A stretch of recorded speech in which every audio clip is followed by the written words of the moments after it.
Welcome to this week's final edition of Diplomatic Passport. I am Robert Mkundiwa. This is your daily weekday show of updates on coronavirus from the globe, the region, and of course Zimbabwe. Now, Zimbabwe has gone a week without having gotten a single positive reading of COVID-19 from the tests that have been held all week. Now, the nation, now under what is essentially season 3 of coronavirus-induced lockdown, is probably breathing a sigh of relief.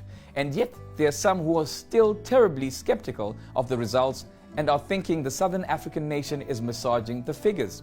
The chairperson of the Parliamentary Portfolio Committee on Health and Childcare, Dr. Ruth Labode, is one such doubting Thomas.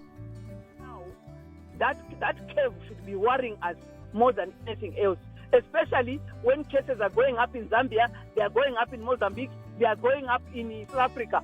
Why are we as an isolated land when we are actually receiving our returnees and yet have no positive? I believe in our test kits aside by I'm confused. Being stored in the right place, why is it we are an island? Is it the grace of God, or is that our test kits are expired, or we're just not testing enough, or our criteria for testing is not correct? But the nation's health minister, Dr. Obadiah Moyo, however, says the figures are genuine, but warns against complacency because of the breathing space the alleged negative readings have provided. We've received a lot of questions as to why we haven't been getting any positives, in the last 7 days or so. This is the picture which is coming up, but it does not necessarily mean that we are over the disease in Zimbabwe. It's possible that we'll still be able to get, more positives. So the issue is we are not going to be relaxing, because over the last few days we've managed to get all negative. We have to be much more serious, and we have to make sure that we continue applying the measures to stop COVID-19. Now, it was a week of testing the mandatory wearing of face masks, and that proved a tad catastrophic in Zimbabwe, as there was discord between the law enforcement agents on one side and some citizens on the other, with some of the stories carried here on Diplomatic Passport.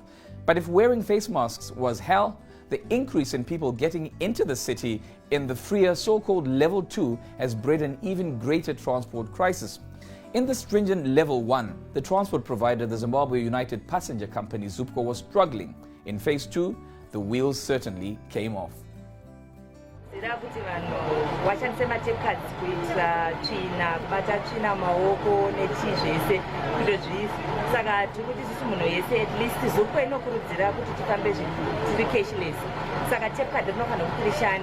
So as our customers, to advise every one of us as Zimbabweans kushandisa ma-tape cards, because ma-tape cards ndowari kushandisa ende ndowari kudiwa futi kuti tishandise seZUPCO.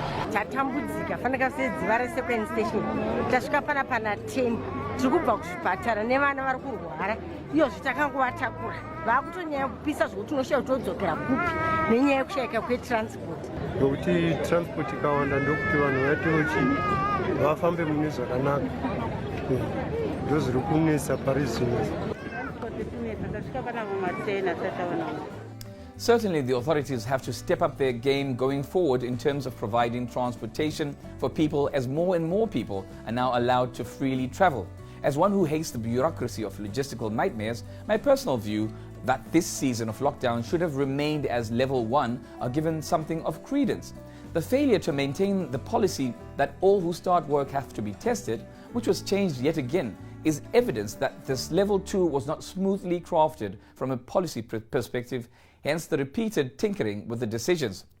It was also awesome to spend a couple of weeks without the presence of too much traffic on the streets, and of course the critical services of the traffic wardens charging for parking, who have again returned. Yay! It was fun while it lasted. But there's a sad story of how sudden policy can hurt individuals. Now, South African national and student in Zimbabwe, Byron, has a dilemma. Having been given literally 72 hours to leave the country or face lockdown without any form of support, he failed to travel back home. Now he is a prisoner of his search for Zimbabwean quality education. now stuck in the city of Gweru, our partner Sewat, who supports students, went to visit him to capture his dilemma. First of all, if you want to go to town, you need to be having this other letter that gives you access to go to town so that you won't be beaten up by the police, and so that you can avoid the police from telling you go back home and stuff. So for you to access groceries, you need to have this letter they're talking about. And if you don't have this letter, you won't access groceries. Nah, actually the university is closed. I tried going back there. I have all my proof that I'm a student of MSU, but they wouldn't allow me, and I don't know why. For the lockdown, it's like, it's for me, I stay in SA, South Africa. So if I could go back home, the borders were already closed, so that's why I'm stuck here, bro. Obviously, it has procrastinated my future, my destiny and stuff. And obviously, it's like this lockdown, we ain't learning that much. We're only receiving assignments from group chats because some other people can access the e-learning platform, because they have data, they have Wi-Fi and stuff.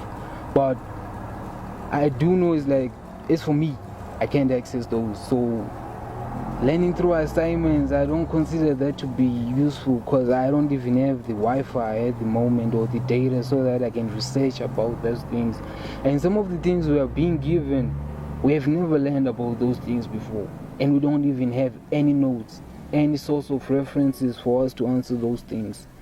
So how it has affected me is because I actually don't know anything. I'm not gaining any kind of knowledge just by writing assignments that I don't even understand. The story of students is one that we shall continue to be following here on ZTN. We started that dialogue yesterday on a platform sponsored by Say What on our Heartbeat Health program, and of course we'll be having 3 more to go where we're going to be visiting students and talking to them to hear their plight and address those issues as we did here with Byron.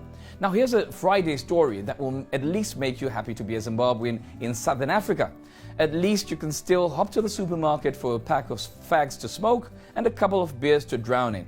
Of course, not so for our southern neighbors in South Africa who are banned from selling alcohol and cigarettes. Now, there is a new complication that has a business bearing. African Breweries, one of the largest brewers, says it may have to destroy 400 million bottles of beer as a result of the country's ban on alcohol sales. That is part of its lockdown measures to combat the spread of the coronavirus. South Africa stopped all sales of alcohol when its lockdown came into effect on March 27, and the brewery has seen beer pile up at its production facilities. The brewer is seeking special permission from the government to move the beer to other storage facilities. The transport of alcohol has also been outlawed in South Africa. SAB said yesterday that if it's not able to move the beer, which amounts to about 130 million liters or 34 million gallons, it will be forced to, quote, discard it at a loss of about 8 million United States dollars. That would put 2,000 jobs at risk, SAB said. It would also be frustrating news for millions of thirsty South African beer drinkers who are going without. South Africa is one of just a handful of countries, of course, that have prohibited alcohol sales as part of its fight against coronavirus. India and Thailand also had bans on alcohol sales but recently lifted their restrictions. Panama and Sri Lanka still have bans in place. The South African government has also banned the sale of cigarettes in the lockdown and has been criticized over its hardline approach. Now, on that sad note for South Africans and terribly happy note for Zimbabweans, I have to terminate the journey on my diplomatic passport to allow the Zimbabweans to dash to the supermarket and buy some beer. It's a lovely lockdown weekend and a few drinks are definitely in order. So from me, Robert Mkondiwa, and the diplomatic passport team, Obey Marimo, my technical director, eagle-eyed Wilson Kakurira on these streets, keeping an eye on you with his camera, Gerald Majome hand-holding my mouth, Tinashe Mapranga and Doreen Muranganwa Mshipe capturing and packaging our memories for us, producer Milton Sasa, and of course, our whole amazing team delivering awesome quality at ZTN. Have a great weekend and see you next week. Stay indoors, stay safe.